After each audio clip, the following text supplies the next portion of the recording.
os seus discípulos, que foram repassando para outros, e assim por diante, até que se chega a nós a essa história que nos conta sobre Epátia. Mas a essa admiração de Orestes, que foi seu discípulo, que foi depois prefeito de Alexandria, isso é fato, a história conta realmente que houve. Nós não sabemos ao certo se de repente, talvez ela fosse uma amante dele, né? A gente não tem como a gente saber desse fato, mas o fato é que ela não se casou.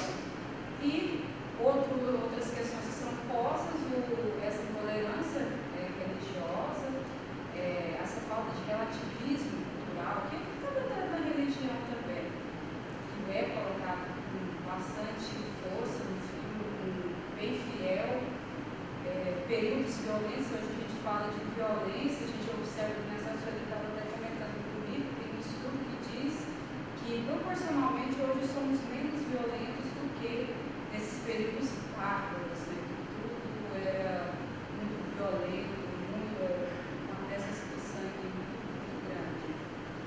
E, diante de todos esses aspectos de tolerância, seja de tolerância religiosa, seja relacionada ao acesso ao novo conhecimento, as bibliotecas, elas sempre foram, os meninos depois assistiram, os meninos assistiram o da Rosa, que muita gente conhece, a primeira coisa que se destruía numa sociedade era o conhecimento, e esse conhecimento geralmente estava ligado às bibliotecas. Então as histórias das bibliotecas são tristes, porque foram, quando se uma guerra, qualquer conflito, uma das primeiras coisas que se destruía era o conhecimento, que aquele local tinha, que aquelas pessoas carregavam. Então era a destruição do conhecimento, e isso a gente vê que perdura até hoje.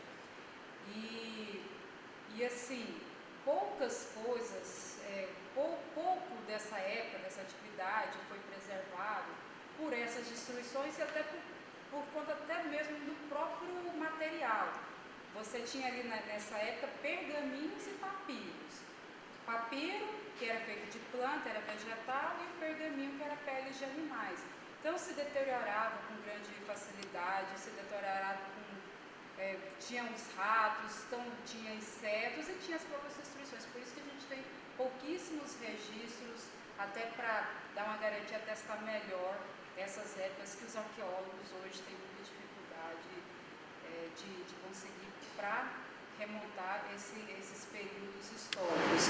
Então os inimigos das bibliotecas foram as guerras, foram os insetos, foram os incêndios e a própria deteriorização natural que esses objetos tinham. Certo? Agora eu passo para a Sueli para fazer os comentários também. Olá, gente. Eu acho que eu conheço pouquíssimas pessoas, né? Acho que é o primeiro contato que eu tenho no primeiro ano, nesse semestre de vocês, então é o primeiro contato que eu tenho com vocês. Nós acho que vamos nos encontrar semestre que vem na disciplina de administração e depois no semestre de administração de unidade de informação e depois TCC e estágio. Então a gente vai ainda se cruzar por aí. Ao ver esse filme, fica muito claro para mim uma questão, né? E me vem sempre à cabeça uma propaganda que apareceu no sistema televisivo em forma de provocação, que é o que é a diferença de uma coisa para a mesma coisa. Qual a diferença de uma coisa para a mesma coisa? Esse tom provocativo para dizer assim, é um olhar que se tem sobre ela. Então, o olhar meu e da André, apesar de termos visto o filme juntas, né, termos discutido as coisas, são olhares diferentes. O que me chamou a atenção e o que me provoca, e o que me leva a trazer algumas questões para vocês a título de provocação para pensar a biblioteca. Primeiro, ali no filme, nós temos sistemas de explicação e divisão do mundo diferenciados, né? Nós temos ali diferentes tipos de conhecimento. Conhecimento religioso em conflito com o conhecimento científico e esse conflito com o conhecimento do senso comum. O conhecimento do senso comum é muito claro quando aquele um dos discípulos dos cristãos explica como é que é constituído o mundo. A Terra é um grande barco com uma tampa, panela, e nós estamos lá dentro. Ou seja, ele tenta explicar aquelas questões de uma forma não muito sistemática, nem muito comprovada. Esse sistema de senso comum, né, de um conhecimento sobre o mundo, um conhecimento sobre a vida, pautado em experiências empíricas, sem nenhum conjunto de explicação e sem nada que o sustente por um grande tempo. Um filme que é muito interessante, que mostra muito bem esse sistema de senso comum, é O Alto da Compadecida, né? Que o Zé Grilo tem explicação para tudo, né? Mas se perguntar por que é assim, não sei, só sei que é assim. Então isso difere. O que difere o conhecimento do senso comum do conhecimento científico? O conhecimento científico explica, coloca um conjunto de leis. Essa verdade, ela tem que ser sustentada e ela tem que valer para qualquer situação, né? Se questionada, existe um conjunto de leis que a sustentam. Então, é um conhecimento sistematizado, um conhecimento comprovado. Até mesmo no jornal, eu assisti esses dias, a repórter falou assim, é científico, né? Então nós não temos que questionar. Essa ideia hoje já não prevalece, né? A ciência já parte da noção de que todos os nossos sistemas de verdade, ou seja, todo o nosso conhecimento que nós produzimos são conhecimentos provisórios. Nada dura para sempre. Então, fala que a ciência cresce não naquele sistema de cada um vai pondo um tijolinho em cima de tijolinho no processo acumulativo. Não, a ciência cresce nas crises, quando com um questionamento as teorias não se sustentam mais. Então, essa noção de que o conhecimento científico é para sempre, é sustentável, se sustenta em qualquer situação, ele já cai por terra. Então, nós temos ali, na verdade, três formas de conhecer, né? Senso comum, o religioso e o científico, tentando ser hegemônico dentro daquela concepção de que conhecimento é saber. Então, você tem ali essa luta por esses sistemas, né? Por essa primazia das explicações e das verdades sobre a vida e sobre o mundo. A religião com o seu conjunto de explicações e com uma verdade, que a Hipáfia fala muito bem por isso, né? Você tem uma sua fé. Você não pode questioná-la. Fé a gente não questiona. Eu tenho uma ciência, eu tenho uma filosofia, eu tenho o dever sempre de estar me questionando. Então aí a gente já coloca qual é o conhecimento ou em que sistemas de verdades, em que situação de verdades as bibliotecas se constituem. Qual é esse conhecimento? E aí você vê, nas bibliotecas, e eu já tenho discutido isso muito, que conhecimento nós encontramos na biblioteca? Nós não encontramos na biblioteca conhecimento de senso comum. Nós encontramos nas bibliotecas um sistema de conhecimento científico, estético e literário. O senso comum não passa. Você não tem ali na biblioteca literatura de cordel. Você não tem nas bibliotecas, você não tem hip hop, você não tem funk nas bibliotecas. Então as bibliotecas, elas já vão constituídas dentro dessa questão desse saber superior, que é um saber filosófico e um saber científico. A ciência ela vem ser constituída como a gente entende hoje, muito mais à frente, com Bacon, né? do empirismo, isso vocês vão ver na metodologia científica. Então ele já vem com essa da supremacia, da hegemonia das explicações da vida e do sistema do mundo que a ciência propõe. Um conhecimento isento, que depois, mais tarde, a gente vê nessa tese, um conhecimento neutro, que também mais tarde nós derrubamos, e um conhecimento autônomo, que também isso já é muito questionado. Mas aí vem, gente, então a biblioteca, ela é constituída já dentro dessa concepção desse conhecimento superior. E quem é que define que conhecimento superior é esse que deve estar dentro da biblioteca? As classes dominantes. Não é? Isso fica claro. E quem é que tem acesso a esse conhecimento? As classes dominantes. Poderíamos falar que essa biblioteca era menos democratizante do que as nossas bibliotecas hoje? Provavelmente não, porque nós temos na Grécia Antiga, nós temos lá na Alexandria, nós temos uma democracia. A ágora como espaço de deliberação em que os livres, as pessoas livres,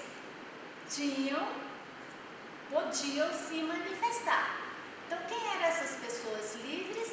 Eram os homens nobres que não precisavam trabalhar e poderiam se dedicar às coisas públicas.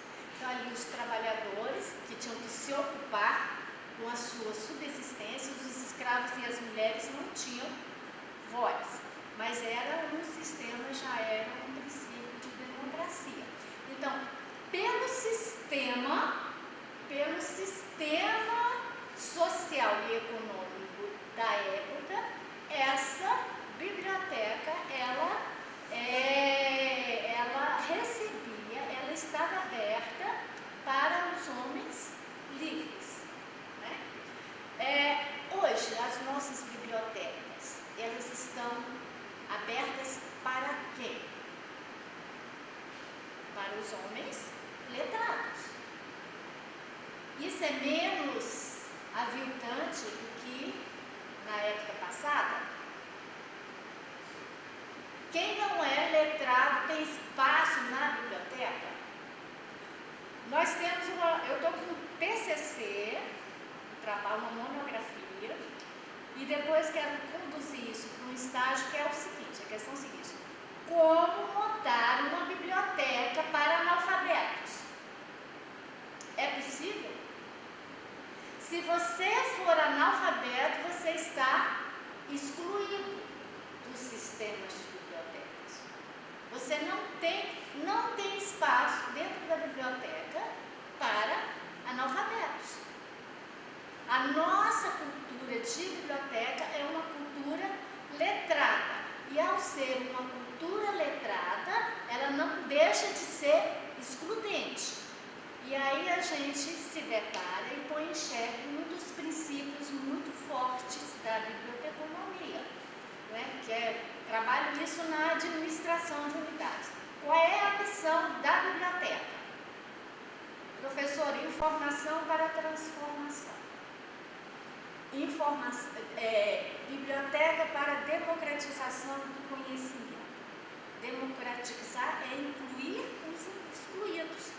E ao a gente perceber os processos de seleção, como ali havia um processo de seleção, ora era o clero, ora os políticos, ora os cientistas, o que diziam, o que ia ter naquela biblioteca, hoje nós temos, ora os cientistas, ora os profissionais bibliotecários, ora as próprias editoras, dizendo o que nós teremos dentro da biblioteca. Então, quando a gente coloca informação para transformação e nós olhamos para a nossa prática, o que nós vemos? Nós vemos que nós trabalhamos em favor da manutenção de um sistema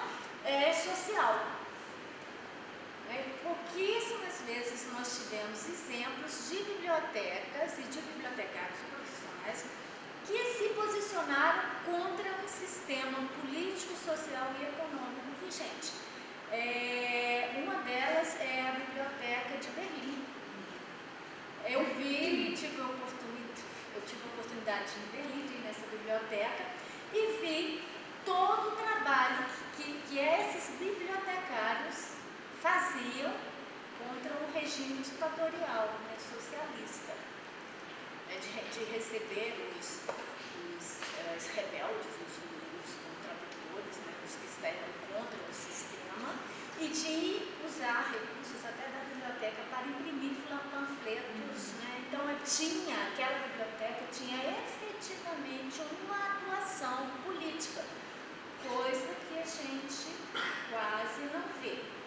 A gente quase não vê uma biblioteca ou um conjunto, os bibliotecários tendo um posicionamento político em relação às questões sociais. Poucas vezes nós vemos bibliotecários e nós profissionais questionando nossos processos de seleção e aquisição de material. Até que ponto, no nosso processo de seleção e aquisição de material, nós não estamos sendo elitistas, né? Nós não estamos sendo preconceituosos, né? E nós não estamos sendo excludentes dentro desses nossos processos de seleção e de aquisição. Então, o que eu vejo? Assim, por quê? Vamos retomar a questão. Por quê? Quando se cai no sistema, onde se tem uma luta, onde se tem guerra e onde elites ou sistemas diferenciados, ideologias diferenciadas entram em conflito, porque a primeira coisa que se ataca é a biblioteca. Porque a biblioteca não deixa de ser um símbolo e seu processo de seleção e de aquisição pode estar refletindo essas ideologias. Perdemos muito? Perdemos demais como se há uma destruição desse tipo de patrimônio, né? Há um certo retrocesso. Mas as bibliotecas, elas não deixam de ser parte de um sistema e como não temos uma autonomia, dificilmente nós temos autonomia, nós estamos sempre dentro de alguma instituição, dentro da escola, dentro da universidade, dentro de um governo, que são as bibliotecas públicas. Como nós temos dentro de um sistema e subvencionadas por esse sistema, nós, talvez de uma forma não muito crítica, acabamos adotando práticas não críticas, né? Não fazemos nossa própria crítica e até que ponto nós estamos também sendo elitistas, sendo excludentes, né? Sendo elitistas. Hoje, quando eu vejo as nossas bibliotecas, quem é que pauta? Quem é que pauta que conhecimento deve ser circular? Não só os professores, não só, são as editoras também. São as editoras, e ainda mais as editoras, dentro de uma concepção de circulação de conhecimento e de elitização de um conhecimento europeu e branco. Nossas bibliotecas ainda têm o mesmo modelo, as mesmas práticas de modelos europeus meio eurocentristas, né? Eurocentristas e ainda pautada dentro de uma cultura letrada, e uma cultura letrada elitista, porque não é a cultura letrada do daqui. Você encontra na biblioteca um jornal daqui? Não encontra. É relegado a outro espaço. Né? A um outro espaço, a um espaço inferior. Né? Há um conhecimento que não mereceria circular e não mereceria ser preservado.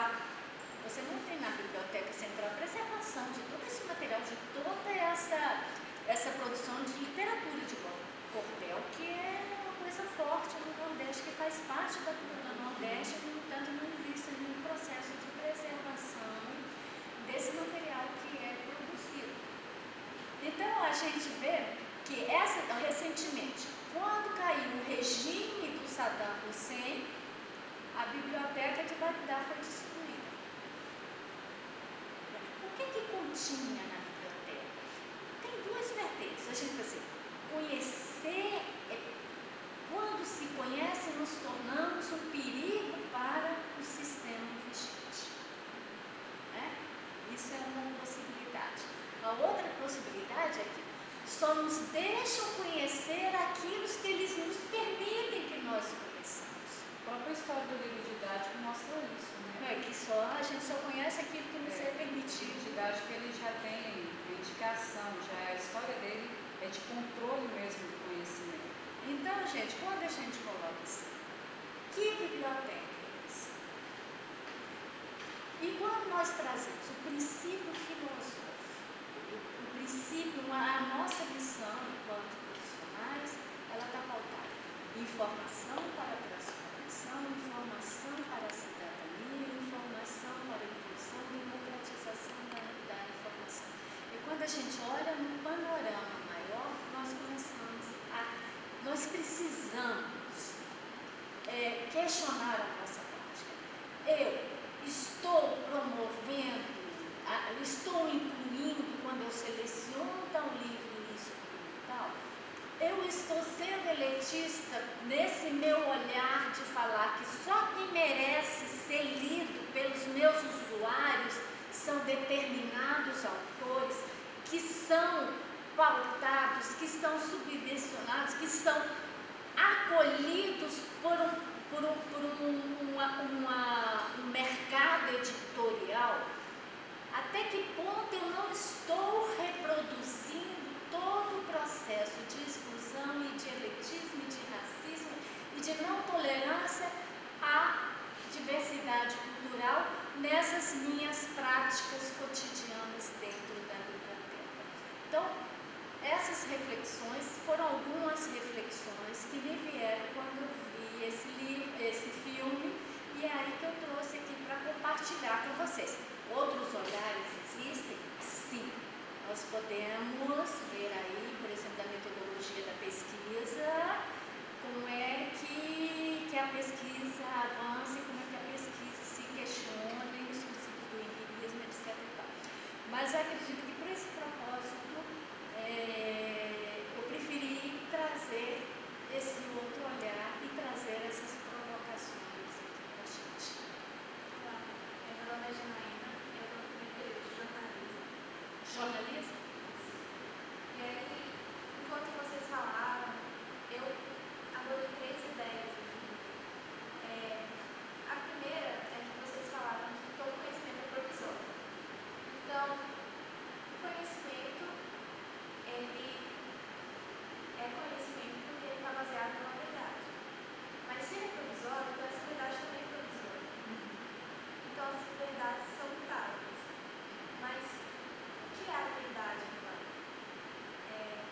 Segundo, Isso é uma questão filosófica, o que é a verdade? Eu acho que nenhum filósofo ainda respondeu isso, o que é a verdade. Inclusive, eles preferem não responder, né? É o que a gente fala assim, que não existe uma verdade. Existem sistemas de verdades. E aí, e essas verdades, elas são provisórias. Porque nós não... O que é verdade? Verdade seria eu conseguir fazer a descrição de uma situação mais verossímil possível. Ter um retrato, uma representação mais verossímil possível. Né? A verossimilhança, isso seria a verdade. E para aquelas questões que nós não temos como comprovar empiricamente, em pensamentos mais abstratos. Então não seria verdade, porque não tem uma verossimilhança com o objeto empírico concreto, como é que o caso da situação. A gente não tem como, naquela época não tinha instrumentais para mostrar, aquilo era pura abstração. Então, como é que eu vou explicar esses conjuntos de livros? Verdade seria a sustentação de um conjunto de explicações? Então, é um conceitozinho que... ainda tem aquela atividade da perspectiva da pessoa e todo o seu poder. confundir, gente, conhecimento com sistema de crenças. Os sistemas de crença. Conhecimento, ela seria uma apreensão de uma determinada realidade com determinados instrumentais para cada tipo. Por exemplo, o que ele vai diferenciar o sistema, a ciência da religião? Na ciência, a verdade, ela é provisória, ela é construída, a verdade é uma construção social, né? Ela é produto de um sistema social de cada época. Pode ser mutável. Que é mutável, que não é autônoma, ela traz consigo todos os valores. Então, a ciência, para produzir conhecimento na ciência, você tem que estar sempre questionando. É um questionamento constante. Na religião, não. A religião, a verdade é imutável, a verdade já está posta, só tem que ser desvelada pelo indivíduo através da sua crença. Então, não cabe aí questionamento. O sistema é assim e não é produzida, a verdade não é produzida, a verdade já está posta, então cabe ao sujeito cognoscente somente desvelar essa verdade. Então, você tem que saber um pouquinho desses sistemas de produção. Você pode ter a mesma pergunta: como surgiu a vida? Como surgiu a vida? A religião tem uma única resposta. Vai explicar de uma forma, a ciência de várias formas. Várias formas. A segunda questão é como foi citada a seleção dos textos, dos documentos, do conhecimento que vai para a biblioteca ser utilizado. Eu pensei na produção desse conhecimento, que ele também é excludente, também é Com utilizado. certeza. E aí eu lembrei de exemplo que durante uma aula autorizada da autora Bell Hooks. Ela é uma artista feminista, se eu não me engano, é dos Estados Unidos, e ela fez várias produções, só que nenhuma foi reconhecida pela academia, porque simplesmente ela não escreveu da forma dentro das regras. E isso fez com que não fosse levado tudo aquilo que ela, todas as teorias que ela tinha feito, porque o objetivo dela era justamente facilitar o acesso a esse conhecimento. Porque, como vocês falassem, isso ainda tem hoje na academia, essa questão de exclusão, justamente por não se adaptar às regras. Algo nesse sentido. Olha, primeiro, existe sim, quem é que pauta as pesquisas? As agências de fomento, as agências que financiam, né? Tem suas regras. E que tem suas regras. Hoje a gente não faz aquela ideia de se fazer ciência como a Pátia fazia na casa dela, isso não existe mais, né? A ciência se institucionalizou, a ciência é uma atividade de profissionais. Nós, ao fazermos o nosso doutorado, nós estamos nos candidatando a ser esse cientista. Então, nós, de certa forma, nos profissionalizamos e nós exercemos nossas atividades dentro de uma instituição que, geralmente, aqui no Brasil, é a universidade. Outras é indústria, né, em outros países. Mas no Brasil é quase 100% dentro das universidades. Então, nós temos que observar regras de comunicação e de estrutura de projetos de normalização, tanto para as agências de fomento, quanto para as revistas científicas. Ou seja, a ciência ela tem um linguajar próprio, né? Uma linguagem que não é uma linguagem para iniciantes. Se você pegar os artigos, mas se eu pegar um artigo da física, eu não entendo nada, porque eu não estudei física a ponto de dominar os conceitos que estão lá colocados naqueles artigos. Então, você tem que estar iniciado. Então, existe sim essa linguagem. E se ainda E outra coisa que eu vejo, a ciência, se você pegar o perfil do cientista, a ciência no Brasil, eu acho que na maior parte do mundo, ela é feita por classe média branca. Né? Classe média branca. Então nós, por mais que nós declaremos essa neutralidade, essa isenção de valores, nós trazemos esses valores. A própria cor da universidade já mostra isso. Nitidamente. E também as próprias agências de fomento, elas já vêm com as temáticas, com os produtos que ela gostaria de gerar a partir da gente. Se a gente for, quando a gente quer conseguir um recurso para determinada pesquisa, a gente tem que geralmente tem que se adequar aos editais. A gente não pode pesquisar o que a gente bem quer pesquisar.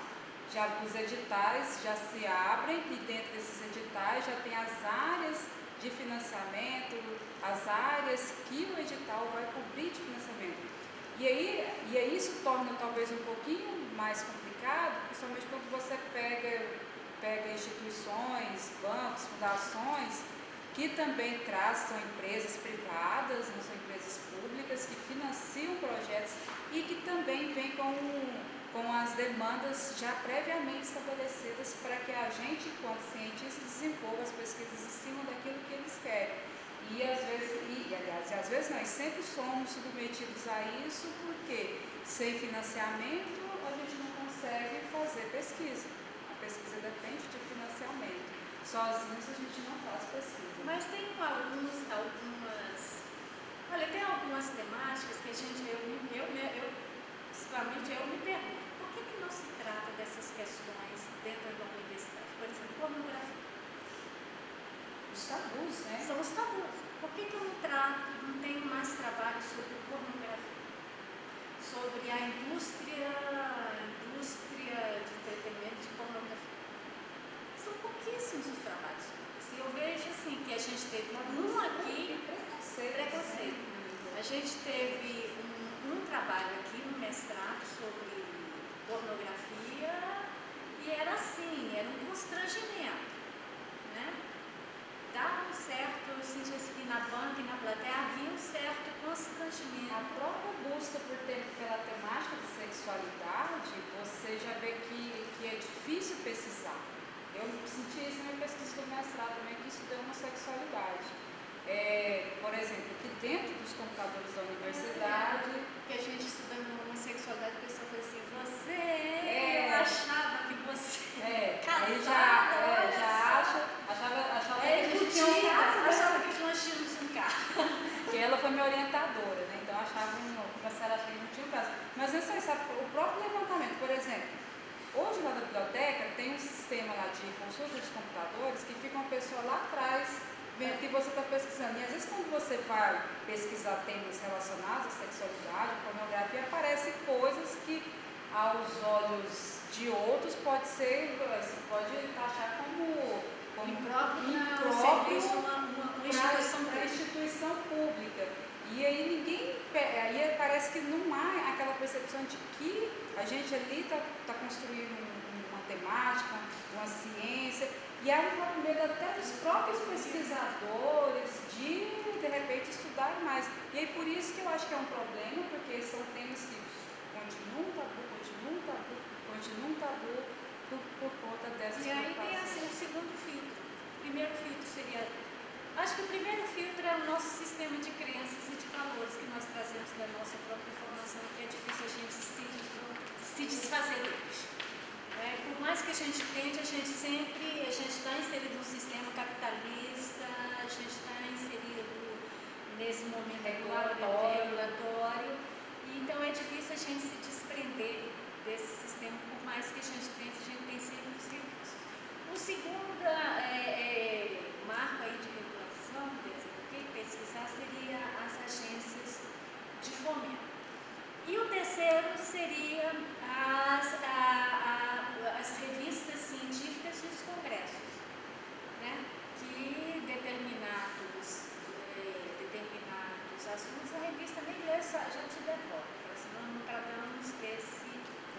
desse tempo e já te devolve, né, sem nem levar nem em consideração. Então aí você já viu assim, olha como é que se pauta o que é que se está circulando na sociedade. E a gente fala assim, democracia, mas é igual a Rede Globo, né? O que a Rede Globo quer circular e que imagem que a Rede Globo quer criar de determinados políticos, de determinadas etnias, né, de determinados grupos minoritários. Aí você vê que ela pauta até uma representação social de determinados grupos. Ela faz circular essas ideologias e esses simbolismos. A mesma coisa na ciência, você tem agências que... E a biblioteca, ela está inserida aí. E ela tem que começar a se questionar em relação a esses aspectos. Ela não pode achar que vou colocar tudo quanto é informação, porque a informação é ideológica. Tem uma ideologia. Ela não é neutra. Conhecimento e informação não são neutros.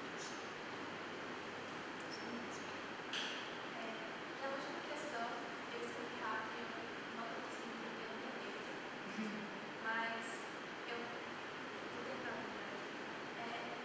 Quando você mostra a história do livro didático, assim, entra nisso, nessa questão também. Então, qual seria uma fuga disso? Seria sempre questionamento mesmo, porque o conhecimento que chega para a gente pode estar preocupado. Tudo pode estar Enviesado. nisso. Então, sempre é o questionamento que a resposta seria a resposta, a solução. Assim. Com certeza, o questionamento e o próprio acesso a esse conjunto de informação. E o acesso que a gente fala não Sem é você preconceito, ter né? sem preconceito. E não é um acesso simplesmente a gente ter internet e lá acessar. É também você conhecer essas fontes de informação. Agora, com relação ao livro didático, quando ele surge lá, por volta da década de 30, com o Instituto Nacional do Livro, aqui falando a partir do Brasil, o governo cria, então, essas cartilhas, esses livros didáticos, porque ele quer ter um certo controle do que pode ser ensinado, do que não pode ser ensinado para as crianças e para os jovens.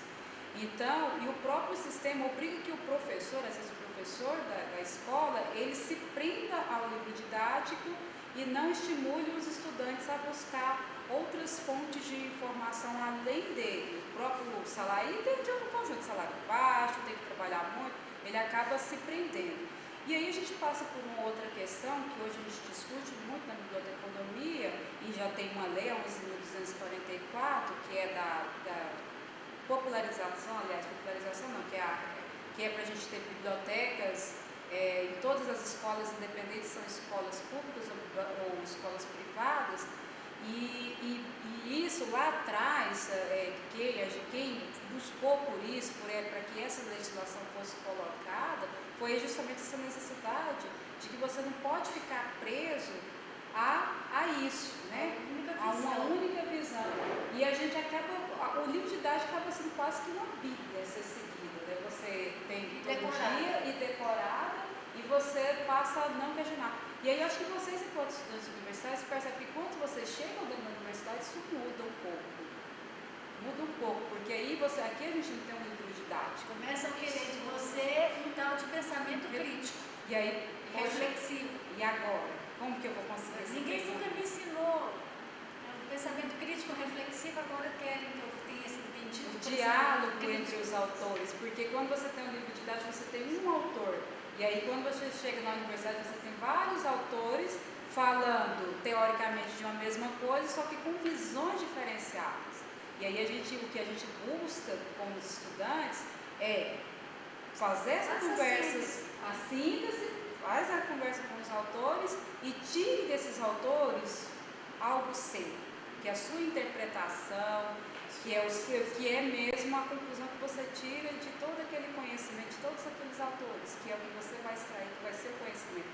E aí é diferente do livro didático, porque você não está decorando, você está abstraindo esses autores e criando umas novas reflexões E você vai ser um desses outros autores. E hoje em dia,